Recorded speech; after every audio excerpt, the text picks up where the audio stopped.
Hello students, आपका हमारे channel TG2 अड्डा में स्वागत है।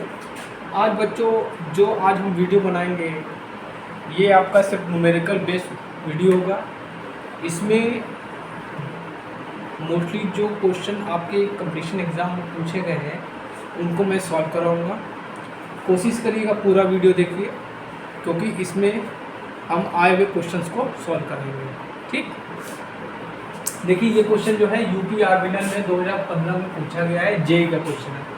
कह रहा है कि एक एसी सर्किट में संयोजित 100/π मिली हेनरी वाले इंडक्टर का इंडक्टिव रिएक्टेंस 10 किलो ओम है। सप्लाई फ्रिक्वेंसी क्या होगी? ये आपको ऑप्शन दे दिए हैं 100 हर्ट्ज, 50 हर्ट्ज, 60 हर्ट्ज, 40 हर्ट्ज। ठीक, देखिए इंडक्टिव रिएक्टेंस को हम लोग बोलते हैं एक्सएल। एक्सएल इक्वल टू होता है 2πfl होता है। ठीक, आपको यहाँ से फ्रीक्वेंसी निकालनी, तो फ्रीक्वेंसी इक्वल टू क्या आ जाएगा? एक्सएल अपॉन 2πl हो जाएगा। ठीक, अब देखिए कैसे करेंगे। एक्सएल की वैल्यू उन्होंने कितनी दी है? 10 किलो ओम, तो 10 गुणे 10 की पावर 3 हो जाएगा। ठीक, 2π एल की वैल्यू इन्होंने दी है 100/π, तो हो जाएगा आपका 100/π। पाई कैंसिल हो गया। ठीक, और 0 ये कैंसिल हो गया। ठीक, तो क्या हुआ आपका 10 टू दी पावर बटे 20 कैंसिल हो गया, और 100 का आधा कितना हो गया? 50। तो फ्रीक्वेंसी आपकी कितनी आ जाएगी? 50 हर्ट्ज। तो ये आपका 50 hertz is the right answer. ठीक है,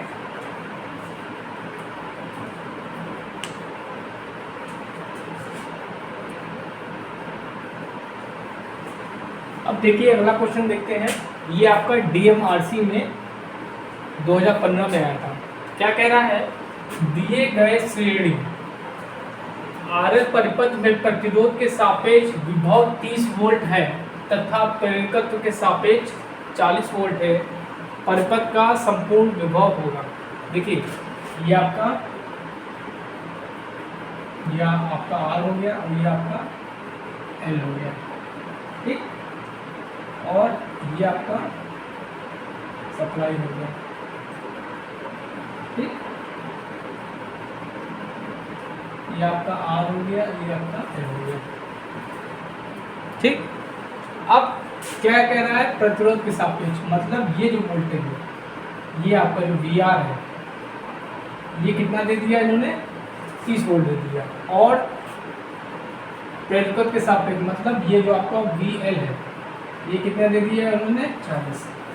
ठीक, अब आपसे पूछ रहे हैं कि ये जो वोल्टेज होगा, ये वोल्टेज कितना होगा?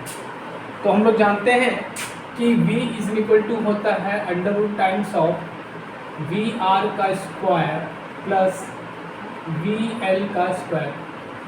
ये फॉर्मूला हम लोग लगा देंगे, तो लगाइए। V मतलब VR कितना है? 30 का स्क्वायर, और ये हो जाएगा आपका 40 का स्क्वायर, ये हो जाएगा आपका 900, ये आपका 100 का स्क्वायर। तो ये आपका आ जाएगा 2500। इसका स्क्वायर रूट निकालेंगे तो कितना आएगा आपका? 50। तो बच्चों इसमें आंसर क्या आ जाएगा आपका? 50। ठीक है,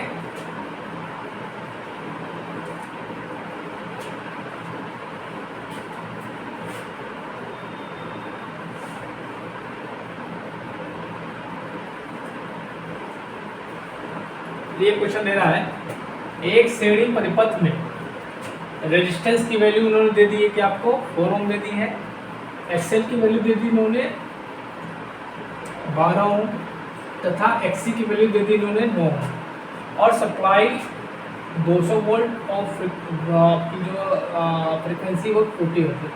अब कह रहे हैं विद्युत शक्ति की गणना की जाए। ये आपका यूपीपीसीएल जेई में 2015 पूछा गया। ठीक है, 6400 वाट, 8000 वाट, 14400 वाट, 19200 वाट। तो देखिए चलिए इसको सॉल्व करते हैं। देखिए आरएलसी सर्किट,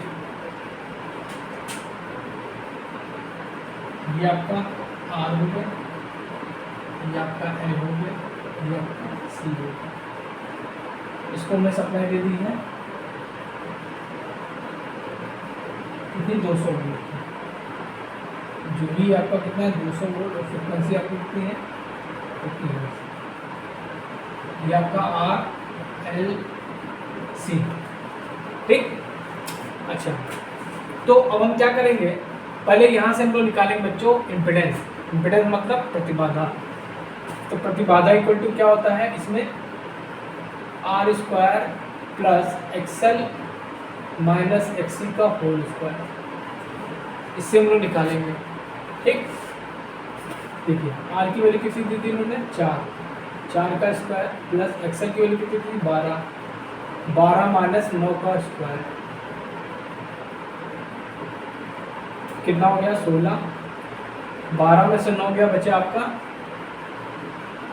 कितना बचा 3 का स्क्वायर 9, तो ये आपका √25 आया, तो आंसर आ जाएगा आपका 5 ओम। तो Z की वैल्यू कितनी आ गई आपकी 5 ओम। अब देखिए पावर इक्वल टू क्या होता है, VI cos फाई होता है, VI cos फाई होता है, ठीक। और यहाँ पे थोड़ा हम तोड़ेंगे इसको, VI को हम लोग क्या कह सकते हैं, V/Z कह सकते हैं, और cos फाई को R/Z कह सकते हैं। तो रखिए यहाँ पे वैल्यू, V की वैल्यू हो गई आपकी 200, ये भी आपकी होगी 200, Z की वैल्यू होगी आपकी 5, R की वैल्यू कितनी है 4, और Z की वैल्यू है 5, ठीक। तो चलिए काटिए पीटिए, 5 से इसको काटा 40, फिर 5 से इसको काटा 40, ठीक। तो कितना हुआ 1600 गुणे 4, 16 चौक 64, तो कितना है आपका 6400 वाट। तो बच्चों ये आपका आंसर बिल्कुल सही है, ठीक।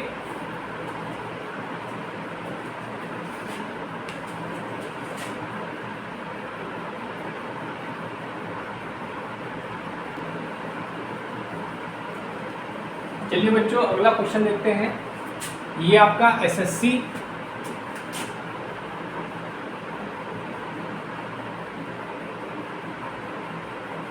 जे में 2017 में पूछा गया क्वेश्चन, कह रहा है कि 6 किलोवाट और 1 के शक्ति गुणक के इनपुट वाले फेस के 3 तार प्रणाली की शक्ति को मापने के लिए इस्तेमाल किए गए दोनों वाट मीटर की रीडिंग निर्धारित करें। अब देखिए यहाँ पे पावर कितनी दे दी है आपको 6, तो क्या हो जाएगा यहाँ पे W1 plus W2 equal to कितने दे दिया इन्होंने 6 किलोवाट। अब यहाँ पे शक्ति गुणक मतलब पावर फैक्टर की वैल्यू इन्होंने कितनी दी cos फाई इक्वल टू 1, तो यहाँ पे अगर हम cos फाई, अब यहाँ पे क्या हो जाएगा cos 90 की वैल्यू 0 होती है, cos 0 की वैल्यू क्या होगी 1 होती है, तो फाई की वैल्यू कितनी आ गई आपकी 0 डिग्री, ठीक। अब हम लोग फॉर्मूला जानते हैं एंगल निकालने का, क्या होता है tan phi is equal to root times of W1 minus W2 upon W1 plus W2, ये फॉर्मूला हम लोग यूज करेंगे, ठीक। अब देखिए यहाँ पे फाई की वैल्यू कितनी दी है 0 होगी, तो क्या हो जाएगा tan 0 √3, ठीक, और equal to W1 minus W2 upon W1 plus W2।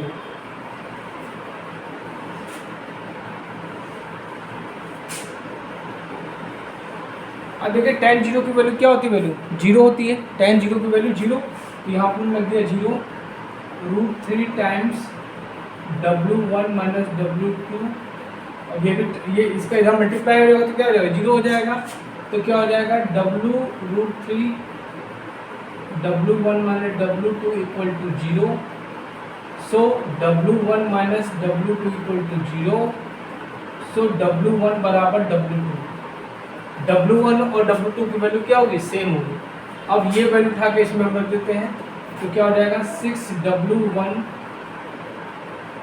Sorry, तो यहाँ पे क्या हो जाएगा W1 की जगह हम W2 रख सकते हैं, तो क्या लिखेंगे 2W2 इक्वल टू हो जाएगा आपका 6 किलोवाट, तो W2 इक्वल टू कितना हो जाएगा 6/2 बराबर 3 किलोवाट, और W2 की जो वैल्यू होगी वही W1 की वैल्यू होगी, इट मीन्स W1 बराबर W2 बराबर 3 किलोवाट।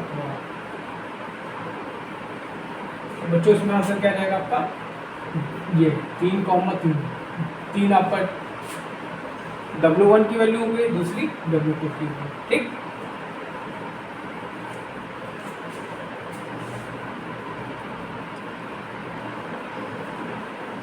अब देखिए बच्चों, बहुत अच्छा क्वेश्चन है ये, आपका एसएससी जे में 2018 में पूछा गया। कह रहा है कि नीचे दिए गए 3 फेज सर्किट में एक वाट मीटर, ये आपका वाट मीटर हो गया, और एक अमीटर, ये आपका अमीटर हो गया, की रीडिंग क्रमशः, इनकी रीडिंग कितनी है 1 किलोवाट है, और इनकी रीडिंग कितनी है, इसमें जो रीडिंग है, इसमें जो करंट फ्लो हो रही है कितनी 10 एम्पीयर की फ्लो हो रही है, और इसमें जो पावर है वो 1 किलोवाट है, ठीक। यदि परिपथ संतुलित किया जाता है तो cos फाई होगा। अब ये ऑप्शन दे दिए 0.5, 0.65, 0.74, 0.86। अब देखिए यहाँ पे इन्होंने वोल्टेज दे दिया, ठीक। तो आप देखिए यहाँ से देख सकते हैं ये कौन सा कनेक्शन है, स्टार कनेक्शन है। कौन सा है, स्टार कनेक्शन है। स्टार कनेक्शन में ये आपका न्यूट्रल हो गया, ये आपका आर हो गया, ये आपका वाई हो गया, ये आपका वाई हो गया, ये आपका बी हो गया, ठीक। अब दो फेजों के बीच में जो वोल्टेज होता है उसको हम लोग लाइन वोल्टेज बोलते हैं, ठीक। तो यहाँ पे आपको जो ये आपको दिया है VL कितना दे दिया 200 वोल्ट, ठीक। और जो आपकी करंट है, तो स्टार कनेक्शन में क्या होता है, जो लाइन करंट होती है वो फेज करंट के बराबर होती है, तो क्या हो जाएगा आपका 10 एम्पीयर हो जाएगा, ठीक। अच्छा चलिए अब देखते हैं, तो हमें पावर निकालनी है, ठीक। तो कैसे निकालेंगे,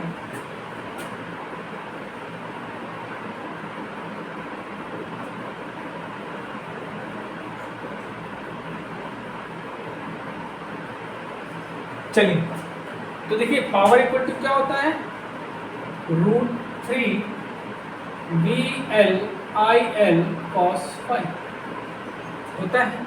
चलिए तो यहाँ से निकाल लेते हैं, पावर आपकी कितनी है 1000, 1 किलोवाट है ना, √3 VL की वैल्यू क्या होगी 200, IL की वैल्यू क्या होगी 10 एम्पियर, cos फाई ऐसे रहेगा, तो cos फाई इक्वल टू क्या रहेगा आपका 1000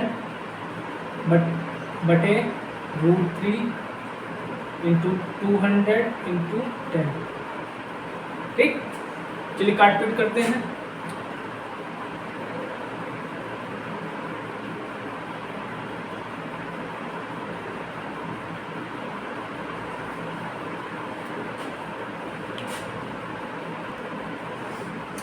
बच्चों। लेकिन हम लोग यहाँ पे क्या लगाएंगे, ये फॉर्मूला लगाएंगे P equal to VPH IPH cos phi, ठीक, ठीक है। चलिए तो VPH इक्वल टू क्या होता है VL/√3 होता है, और IPH क्या हो जाएगा 10 ही हो जाएगा, cos फाई ये हो जाएगा आपका। अब VL की वैल्यू कितनी थी 200 बटे √3 टू 10 इंटू cos फाई, और यहाँ पे क्या आ जाएगा, यहाँ पे आपका आ जाएगा, यहाँ पे आ जाएगा आपका 1, तो cos फाई इक्वल टू हो जाएगा आपका 10√3 अपॉन 200 इंटू 10, तो ये जाएगा आपका, तो ये आ जाएगा आपका cos phi is equal to, ये कैंसिल हो गया, तो √3/2 हो जाएगा, तो cos cos 30 की वैल्यू क्या होती है, किसकी वैल्यू होती है, इसको जब सॉल्व करेंगे तो आपका आ जाएगा 0.86। तो बच्चों इसमें आंसर आपका ये हो जाएगा। ठीक है, ओके।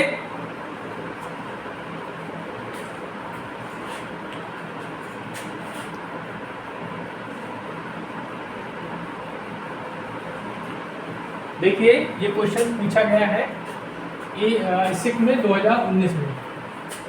ठीक, कह रहा है कि दिए गए आकृति में R1 की वैल्यू, ये जो आपका R1 दिख रहा है इसकी वैल्यू कितनी है, 10 किलो ओम है। कितनी है, 10 किलो ओम।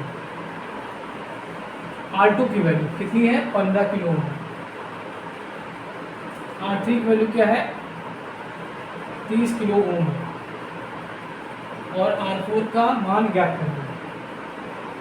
ठीक, चलिए देखिए ये आपका बीट स्टोन ब्रिज है।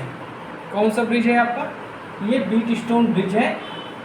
और इसका प्रयोग हम लोग अननोन रेजिस्टेंस ज्ञात करने के लिए करते हैं। ठीक, तो देखो इसको मान लेते हैं हम P, इसको मान लेते हैं Q, इसको मान लेते हैं R, इसको मान लेते हैं S। तो बीट स्टोन ब्रिज में अगर संतुलित की अवस्था में है तो क्या होगा, P/Q is equal to R/S होता है। ये फॉर्मूला आप लोग याद रखिएगा बीट स्टोन ब्रिज के लिए। ठीक, तो P की जगह क्या आपका R1 है। ठीक, और यहाँ पे हो जाएगा आपका R2। ठीक, और R आपका क्या है, ये आपका R3 हो गया और ये आपका R4 हो गया। ठीक, अब इसी में सबकी वैल्यू रख देंगे, निकाल लेंगे। ठीक, तो देखिए R1 की वैल्यू कितनी दी थी, 10 किलो ओम, तो 10 रख दिया। R2 की इन्होंने वैल्यू दी है 15, R3 की वैल्यू उन्होंने दी है 30, R4 तो 10R4 इज इक्वल टू 15 गुणे 30। तो R4 इज इक्वल टू 15 गुणे 30 बटे 10। 10 तिहाई 30, 15 तिहाई 45, तो कितना आएगा, 45 किलो ओम। R4 की वैल्यू कितनी होगी, 45 किलो ओम। तो ये आपका आंसर हो जाएगा। देखिए कभी कभी आपके ITI में ब्रिज नहीं है, ज़्यादा ब्रिज नहीं है, आपका बीट स्टोन ब्रिज ही है। लेकिन कभी कभी कंपटीशन में पूछा गया कौन सा ब्रिज कहाँ यूज़ किया जाता है, तो आपके कई ब्रिज हैं। जैसे आपका बीट स्टोन ब्रिज का मैंने बता दिया, ये क्या करेंगे हम लोग। ठीक है, तो इसी तरह आपका क्या कई ब्रिज होते हैं। चलो उनको मैं लगा बता भी देता हूँ, इसको नोट कर लिया होगा आपने आप लोग। चलिए देखिए, पहला होता है बीट स्टोन ब्रिज, जिसको हम लोग क्या करते हैं, अननोन रेजिस्टेंस ज्ञात करने के लिए करते हैं। किसको, बीट स्टोन ब्रिज। ठीक, बीट स्टोन ब्रिज, इसका प्रयोग किसमें करेंगे हम, unknown resistance. Unknown resistance, unknown resistance को ज्ञात करने के लिए हम लोग बीट स्टोन ब्रिज का प्रयोग करते हैं। उसके बाद आते हैं हम लोग मैक्सवेल ब्रिज। ठीक है, मैक्सवेल ब्रिज, इसका प्रयोग हम लोग इंडक्टेंस को ज्ञात करने के लिए करते हैं, इंडक्टेंस। ठीक है, उसके बाद आता है आपका केल्विन ब्रिज।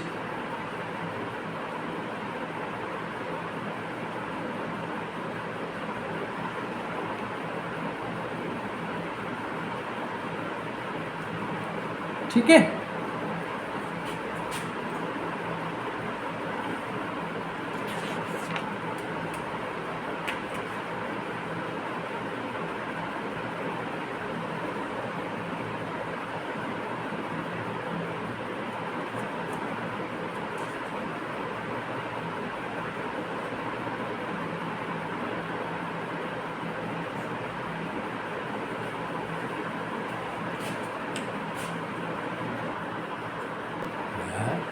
अब देखिए होता है आपका शेयरिंग ब्रिज। शेयरिंग ब्रिज, देखिए शेयरिंग ब्रिज का प्रयोग हम लोग कैपेसिटेंस को ज्ञात करने के लिए करते हैं। किसको? कैपेसिटेंस को ज्ञात करने के लिए हम लोग शेयरिंग ब्रिज का प्रयोग करते हैं। उसके बाद आपका एक होता है हे ब्रिज।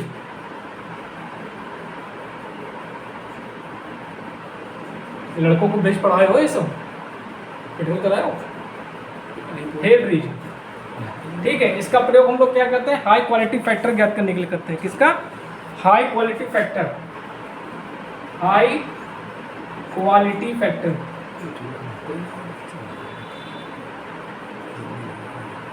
हाई क्वालिटी फैक्टर ज्ञात करने के लिए करते हैं। उसके बाद आता है आपका व्हील ब्रिज, ठीक है। व्हील ब्रिज में भी हम लोग क्या करते हैं? कैपेसिटेंस को ज्ञात करने के लिए करते हैं। एक होता है आपका डी-शॉर्टी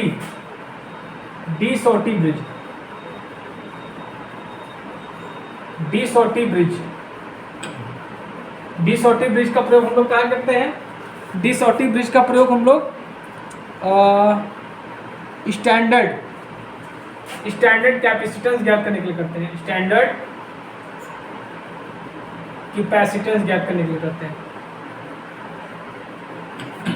ठीक है। इन कैपेसिटेंस ज्ञात करने के लिए करते हैं, ठीक है। इसके बाद आता है एंडंसर ब्रिज।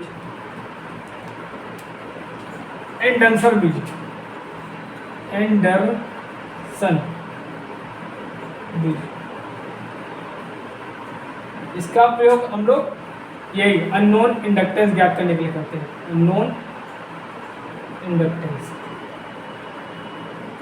तो बच्चों ये सारे ब्रिज आप लोग पढ़ लीजिए, इससे न्यूमेरिकल्स और क्वेश्चन भी आपके पूछे जाते हैं, ठीक है।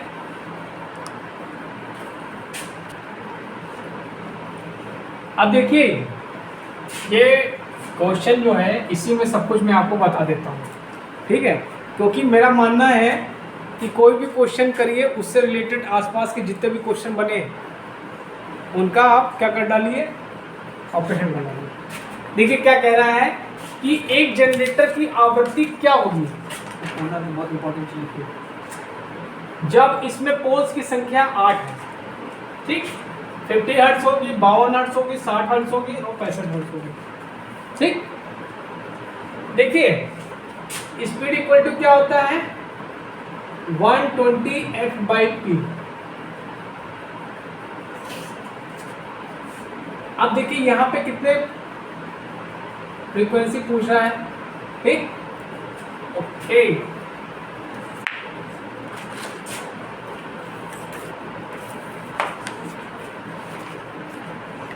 बेटा इसमें जो आपको मैं थोड़ा क्वेश्चन नहीं लिखा है आधा आगे, इसमें जो आपकी स्पीड है वो कितनी है?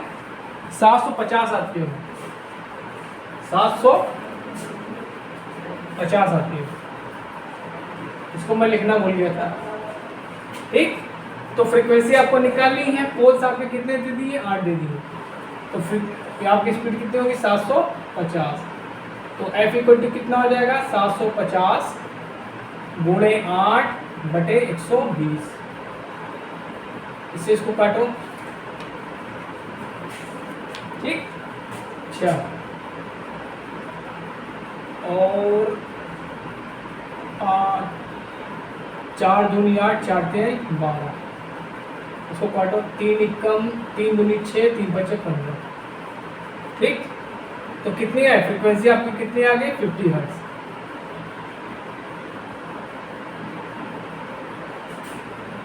ठीक। अब कभी कभी क्या कहता है कि आपको फ्रीक्वेंसी दे देगा, ठीक, और आपसे पूछ लेगा स्पीड कितनी होगी, तब भी ये फॉर्मूला हम लोग लगाएंगे, ठीक। कभी कभी आपको स्पीड दे देगा, फ्रीक्वेंसी दे देगा, पूछेगा पोल्स कितने बन रहे हैं, ठीक। तो चलिए पोल्स याद आया। कभी कभी क्वेश्चंस में क्या होता है बेटा कि कभी कभी आपको सिंक्रोनस स्पीड नहीं देता, ठीक। क्वेश्चन जैसे ये जो फॉर्मूला है ये होता है एग्जैक्ट फॉर्मूला, ये होता है NS इक्वल टू 120 f/p। इस तरह के जो क्वेश्चन है आपके 3 फेज इंडक्शन मोटर में जरूर मिलेंगे। 3 फेज इंडक्शन मोटर हो गई, सिंक्रोनस मोटर हो गई, अल्टरनेटर हो गया, उसमें जो होगा मोस्टली क्वेश्चन इसके इस फॉर्मूले से बनते हैं, ठीक। वो पूछता भी है।